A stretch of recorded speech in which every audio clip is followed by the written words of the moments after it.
Salut la team, aujourd'hui c'est Tuto Mecha sur comment changer le câble et la gaine de sa transmission route. Alors, les câbles et les gaines, c'est une pièce d'usure qu'il faudra changer, on va dire régulièrement. Si vous êtes un petit peu touchy, vous pouvez le faire tous les ans ou tous les 2 ans ou dès que ça va présenter des signes de faiblesse. L'avantage d'avoir un câble et une gaine en bon état de fonctionnement, c'est tout simplement pour vous assurer un changement de vitesse toujours optimal, précis et régulier et ne pas avoir de problème pendant la sortie. Pour changer câble et gaine, je vous le donne dans le mille, il va vous falloir un câble neuf et une gaine neuve. Je tiens à attirer votre attention sur le fait que tous les câbles ne sont pas forcément compatibles. Chez SRAM et Shimano, vous pouvez prendre un câble standard. Chez Campagnolo, par exemple, la tête de l'embout du câble est plus petite. Donc, il faudra bien prendre un câble Campagnolo si vous avez une transmission Campagnolo. Changer un câble et une gaine, c'est pas très compliqué. Il va vous falloir un petit peu de matériel quand même. Il va vous falloir une pince coupante. Vous aurez besoin d'une clé hexagonale de 4, ça va être pour démonter le câble du dérailleur. Un câble neuf. Des embouts de câble pour éviter que l'embout s'effiloche. Un petit peu de graisse, et je vous dirai pourquoi. Et bien sûr de la gaine de dérailleur neuve. Et pour parachever le tout, si vous avez l'occasion d'en avoir un outil pour passer les câbles et les gaines à travers le cadre si vous avez de l'intégré. Ici, ça sera le Park Tool, qui est un système de fil avec des aimants. Alors, la première étape, ça va consister à démonter tout le système. On va commencer par enlever la guidoline. On va venir dessertir le câble du dérailleur. On va venir enlever le câble et après, on va le repasser. La première étape, bien sûr, ça va être le démontage. On va commencer par la cocotte et on va finir par le dérailleur. On va venir enlever la guidoline, on va venir donc libérer la gaine et le câble de dérailleur, et après on va venir enlever le tout et finir par le dérailleur. Donc on va venir déposer la guidoline. Alors, on va enlever, voilà, l'adhésif. Hop. Voilà. Alors, vous n'êtes pas obligé de déposer totalement la guidoline, vous pouvez aller juste un petit peu en dessous de la cocotte. Le but, c'est juste de dégager le câble et la gaine. Alors, on y va doucement. Voilà.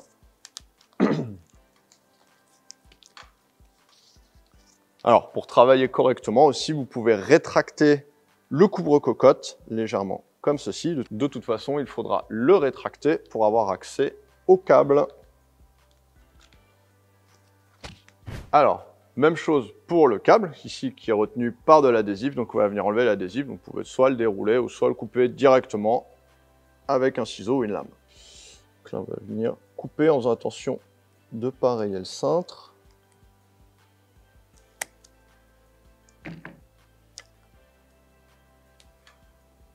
Hop là. Donc j'ai bien dégagé les câbles et les gaines. Maintenant, on va pouvoir commencer à travailler dessus. On prend la clé hexagonale de 4 et on va venir libérer le câble du dérailleur. Pour se faciliter la tâche, on va travailler sur le petit plateau et sur le petit pignon, parce que c'est là où la chaîne est le moins en contrainte en termes de tension. Voilà. Voilà. Alors une fois qu'on s'est mis sur le petit pignon, vous voyez que le dérailleur a la chape complètement rétractée. Maintenant, on va pouvoir venir désengager le câble du corps du dérailleur. Donc, clé hexagonale de 4. Voilà, hop.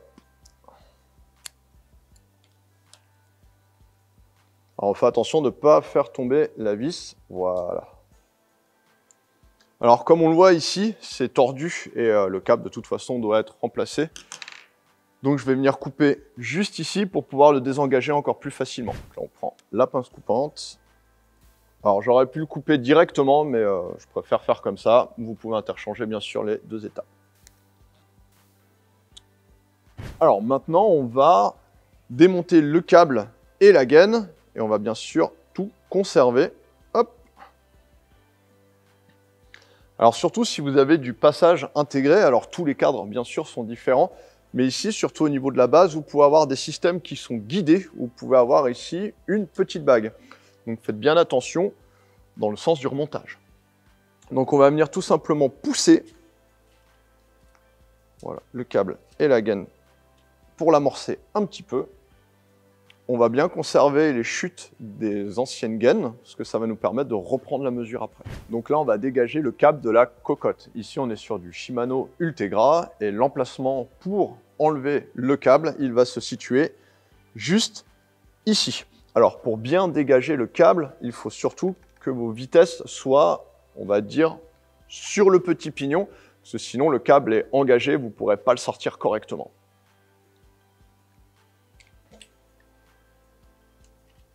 Donc là, on va venir repousser un peu. Donc là, je vais tirer le câble du cadre. Voilà. Et là, je vais venir pousser dessus afin de désengager le câble.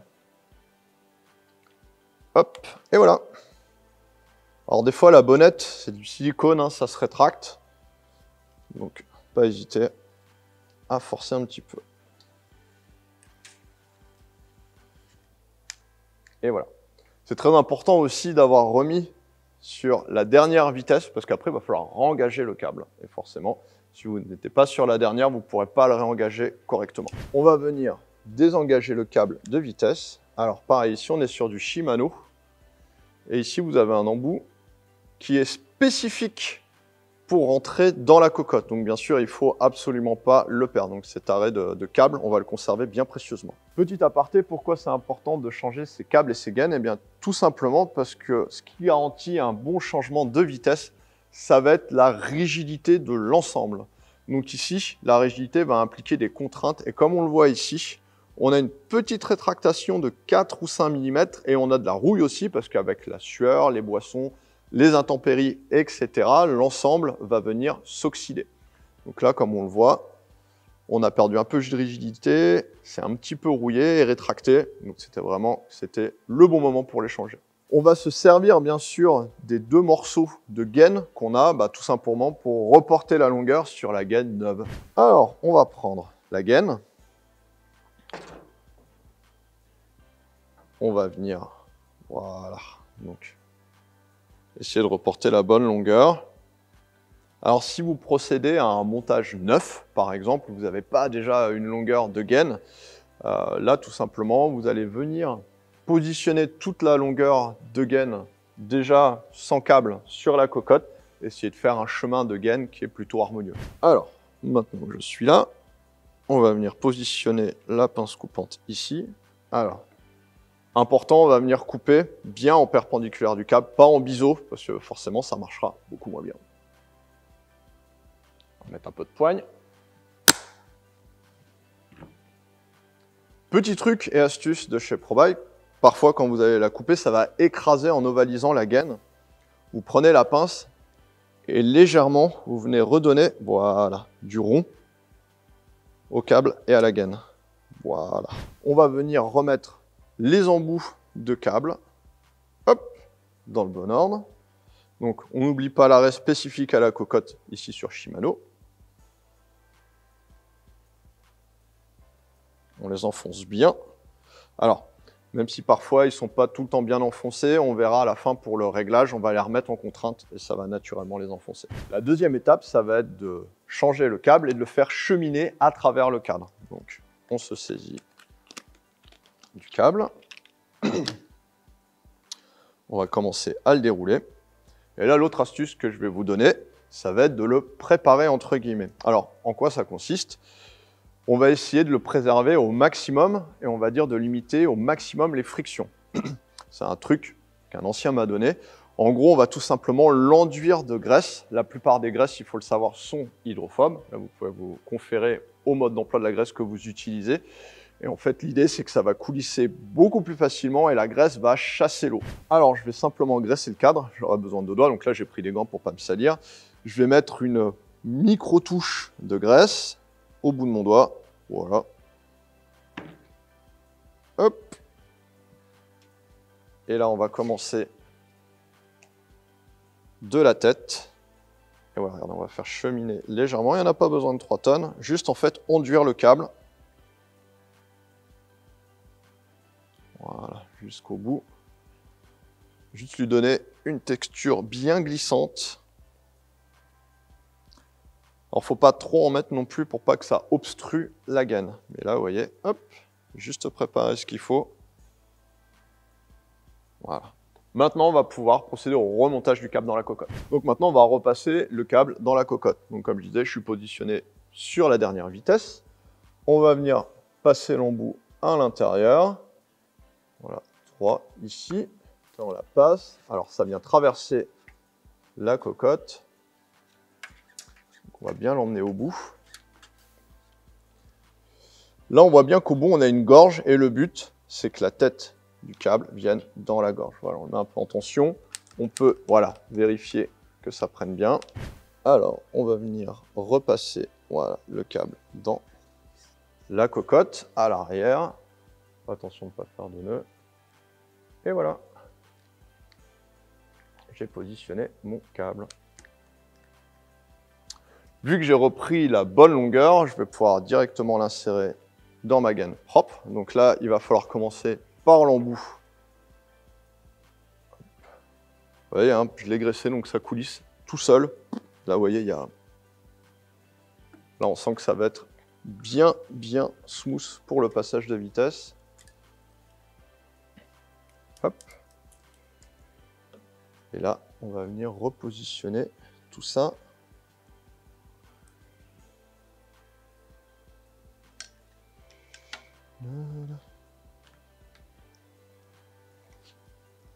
Alors, on fait bien attention sur le passage de la gaine comme c'était avant, de toute façon que ce soit bien harmonieux dans le cheminement des câbles et des gaines de transmission et de frein. Voilà. Alors, je ne vais pas rescotcher tout de suite la gaine au cintre, c'est ce qu'on fera en dernier avec le reguidolinage. Maintenant, on va repasser le câble à l'intérieur du cadre. Alors, comme je disais en préambule, tous les cadres sont différents. Ici, ça va être un emmanchement par la douille de direction, et normalement, c'est déjà guidé. Donc, le kit câble par tool, sur au moins le passage dans le triangle principal, on n'en aura pas forcément besoin. Par contre, pour repasser à l'arrière, affaire à suivre. Donc on va venir le repasser, hop, en mettant le câble à l'intérieur. Normalement, on va ressortir au niveau de la boîte de pédalier. Hop. Vous voyez, c'est guidé, donc c'est assez simple. Et là, on va venir repositionner le câble et la gaine. Voilà, on accompagne. Voilà. On va faire passer un petit peu au-dessus. Hop. Donc maintenant, on va venir de l'autre côté et on va venir le faire passer dans la base. Donc là, je vais repasser mon câble. Voilà. Alors là, il y a déjà un guide.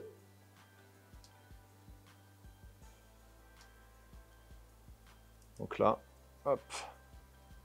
Donc, je viens de repasser mon câble. Alors ici, tout le cheminement est guidé, donc on peut le faire assez facilement. Si ce n'est pas le cas pour votre cadre, le kit par tool, entre autres, il est plutôt facile parce que vous pourrez tout simplement le mettre au bout du câble comme ceci. Et en fait, avec toute la longueur et l'aimant, vous pourrez le repasser facilement, tout simplement en faisant suivre l'aimant au travers du cadre. Donc, on va commencer à finaliser. Ici, on va reprendre la gaine de dérailleur au niveau de la base. Donc là, comme on le voit, elle a un petit peu travaillé, il y a de la rouille dessus. Donc c'est vraiment qu'il était temps de la changer aussi. Même technique que pour la première gaine au niveau du poste de pilotage. On va venir reporter les longueurs. Alors, il y a différentes techniques. Vous pouvez prendre une cordelette, vous pouvez prendre un double décimètre. Généralement comme ça. Sortir de la gaine déjà existante, ça permet de ne pas se tromper si le cheminement est bien fait en amont. On va venir positionner la lame de la pince coupante bien perpendiculaire. On donne de la force. Hop là. Je viens repositionner les pièces. Donc ici, c'est le guide hop, qui vient à l'intérieur du cadre. Alors comme je vous disais, hein, tous les cadres sont différents. Peut-être que vous avez un autre système. Peut-être que le guidage est externe. Et là, du coup, c'est beaucoup plus simple. Ici, on va dire on est sur du interne. Voilà. On reprend deux embouts de gaine, alors neufs. Vous pouvez réutiliser les anciens si éventuellement ils ne sont pas trop abîmés. Alors ça se voit généralement ici s'il y a des marques. Moi j'ai préféré repartir sur des neufs. Ça, vous êtes tranquille. Donc, je reprends mon câble. On va refaire passer dans la gaine. Alors, vous voyez, hein, vu que j'avais préparé mon câble, c'est rentré tout seul du premier coup. Il n'y a quasiment pas de friction. Donc là, pour le shifting et surtout pour le réglage, ça va être parfait. On va venir le repasser dans le dérailleur. Alors, ici, réglage dérailleur Shimano. On va venir remettre la vis de tension de câble à 0. Donc, vous voyez, je la revise complètement dans le sens des aiguilles d'une montre. Et je vais mettre à peu près 2 tours et demi. Voilà. Comme ça, quand je vais vouloir refaire le réglage, je pourrais remettre de la tension, mais s'il y en a trop, je pourrais quand même en enlever un petit peu. Donc on va venir accompagner la gaine. Hop, on la guide. Voilà. Je reprends ma clé hexagonale de 4. Et là, on refait passer le câble à l'intérieur, proprement. Voilà.